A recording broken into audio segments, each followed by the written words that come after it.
Hai Sonic. Seperti halnya kota Jakarta yang diprediksi sebagian besar wilayahnya akan tenggelam pada 2050 nanti, ternyata di Nigeria juga terdapat kota yang akan mengalami hal serupa. Dan untuk mengatasi hal itu, Nigeria membangun mega proyek kota baru dengan cara membuat pulau buatan yang terbesar. Berikut ini adalah salah satu mega proyek yang terbesar di Afrika.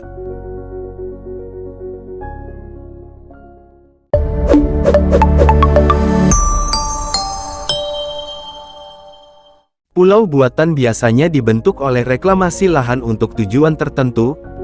Salah satu contohnya adalah Pulau Reklamasi Jakarta.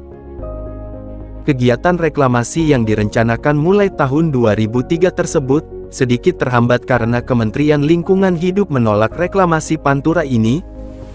Kemudian tahun 2014, pemerintah DKI Jakarta memberi izin proyek reklamasi kepada para pengembang swasta. 17 pulau akan dibangun berjajar di sepanjang Teluk Jakarta.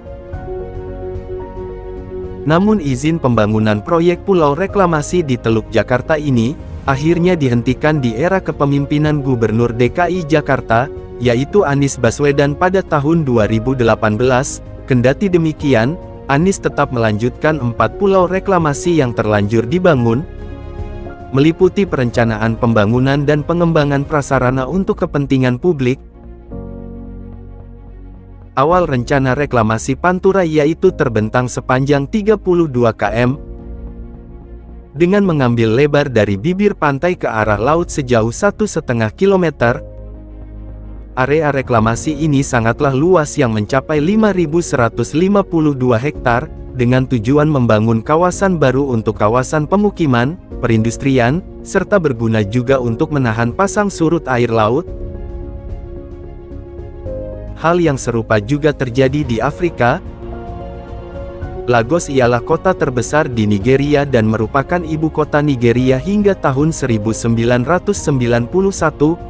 Kota Lagos merupakan kota yang terletak pada pesisir di Pulau Victoria. Kota Lagos ini juga sering dilanda banjir parah seperti di kota Jakarta. Pada awalnya di tahun 1905, Pelabuhan Lagos mengalami pembangunan yang memungkinkan kapal besar bisa memasuki Pelabuhan Lagos. Namun pembangunan tersebut malah mengganggu arus pesisir sehingga menyebabkan erosi. 100 tahun kemudian, pada 2005 kota pesisir Pulau Victoria di Lagos berada dalam bahaya oleh gelombang laut dari Samudra Atlantik. Jalan pesisir telah runtuh ke laut setelah pantai Bar yang berdekatan telah terkikis habis. Untuk itulah, pemerintahan Nigeria membangun kota baru yang bernama Eko Atlantic City. Pembangunan kota baru ini dibangun dengan cara reklamasi. Pada kota baru ini juga dibangun tembok laut yang berfungsi melindungi kota dari erosi akibat hantaman gelombang air laut.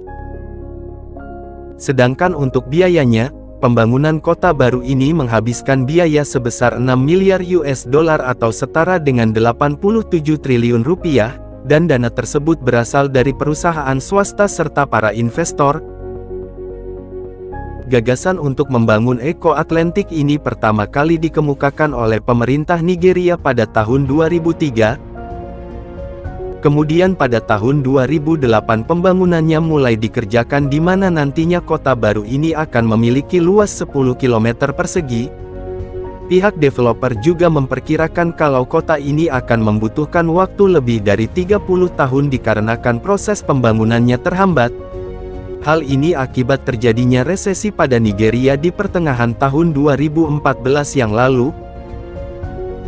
Pembangunan pulau buatan ini dikerjakan dalam beberapa fase dan pada fase pertama meliputi proses dragging atau pengerukan, kemudian pembangunan tanggul serta proses pengisian pasir ke laut. Fase pertama Eko Atlantic City ini membutuhkan waktu 6 tahun, serta tanah yang direklamasi memiliki panjang total 6.500 meter dan lebarnya 1.260 meter. Pada fase pertama juga dibangun The Great Wall of Lagos untuk menghadang terjangan banjir akibat naiknya permukaan air laut. Tembok laut ini dibuat dengan sangat kokoh dan disebut-sebut akan dapat bertahan selama lebih dari 1 milenial ke depan.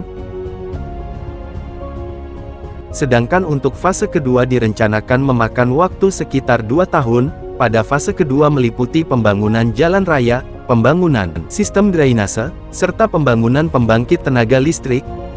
Selain itu pada fase 2 juga akan dibangun sistem persediaan air, sistem pembuangan air limbah, serta sistem unit pengolahan air limbah yang canggih. The Great Wall of Lagos atau Tembok Laut Lagos, memiliki peranan penting dalam menjaga keamanan kota baru ini, dari erosi, serta gelombang air laut yang naik.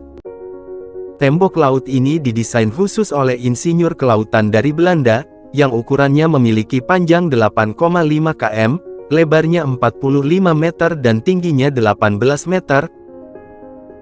Tembok Laut Lagos dibangun dengan 12 lapisan yang berbeda yang terbuat dari bebatuan dan beton. Dengan banyaknya lapisan-lapisan tersebut, membuat tembok laut ini sangat kuat serta kokoh saat terkena gelombang air laut yang paling ekstrim sekalipun. Dalam pembuatan tembok Laut Lagos, bebatuan kerikil diletakkan ke dalam dasar laut dan merupakan lapisan pertama dari tembok Laut Lagos. Bebatuan kerikil yang diletakkan di dasar laut ini berfungsi untuk mencegah pasir di dasar laut bergerak saat terdapat struktur bangunan di atasnya. Kemudian dilanjutkan dengan pemberian lapisan kedua yang juga terbuat dari bebatuan dengan ukuran yang telah ditentukan. Setelah itu diberi lapisan bebatuan lagi sampai membentuk pondasi utama, dan ekskavator yang digunakan untuk menempatkan lapisan-lapisan batuan tersebut, memiliki sistem GPS yang terpasang pada arm ekskavator. Dengan sistem GPS ini membuat ekskavator dapat menempatkan bebatuan dengan tingkat keakuratan hingga 10 cm. Setelah lapisan bebatuan ditempatkan sampai atas permukaan laut, selanjutnya diberi lapisan lagi yang terbuat dari blok-blok beton yang disebut akropot. Masing-masing akropot ini memiliki berat 5 ton dan dibutuhkan sebanyak 100.000 akropot untuk ditempatkan pada tembok laut tersebut. Akropot ini memiliki sistem interlocking sehingga ketika selesai ditempatkan maka antara akropot satu dengan yang lainnya akan saling mengunci. Oleh karena itulah di antara semua lapisan yang ada pada tembok Laut Lagos ini, lapisan yang paling kokoh dan kuat adalah lapisan yang terbuat dari akropot tersebut. Meskipun pembangunan Eko Atlantic City ini mendapatkan dukungan penuh dari pemerintah Nigeria, namun di sisi lain pembangunan kota baru ini juga menuai banyak kritikan dari masyarakat sekitarnya. Menurut para aktivis lingkungan setempat, kota baru Eko Atlantic ini hanya akan menutup mata pencaharian nelayan. Tidak hanya itu saja, Eko Atlantic City ini juga memperlebar jurang kemiskinan antara masyarakat yang tinggal di dalam kota baru dengan masyarakat yang tinggal di luar kota baru. Menurut masyarakat sekitar kota baru tersebut, dengan adanya Eko Atlantic City ini malah menyebabkan erosi pantai serta naiknya permukaan air laut yang lebih parah. Hal ini membuat area lain yang tidak ada tembok Laut Lagos malah terkena bencana banjir. Menurut para ahli, bencana banjir yang terjadi di kota Lagos akan semakin memburuk, bahkan pada tahun 2100 mendatang, Lagos akan menjadi kota yang tidak bisa dihuni karena akan tenggelam sepenuhnya. Hal ini dikarenakan permukaan air laut akan naik akibat pemanasan global yang semakin parah setiap tahunnya. Banjir yang dialami Lagos juga tidak hanya karena naiknya permukaan air laut saja, namun juga disebabkan oleh sistem drainase serta pembuangan limbah yang buruk. Kota Lagos ini merupakan kota terpadat dan terbesar di Nigeria, jumlah penduduknya ini lebih dari 24 juta jiwa, banyaknya penduduk juga tidak diimbangi dengan infrastruktur yang baik, sehingga ketika usai hujan lebat kota Lagos akan mengalami banjir parah karena sampah yang menumpuk pada selokan. Nah itu tadi mega proyek kota baru pulau buatan yang terbesar di Nigeria.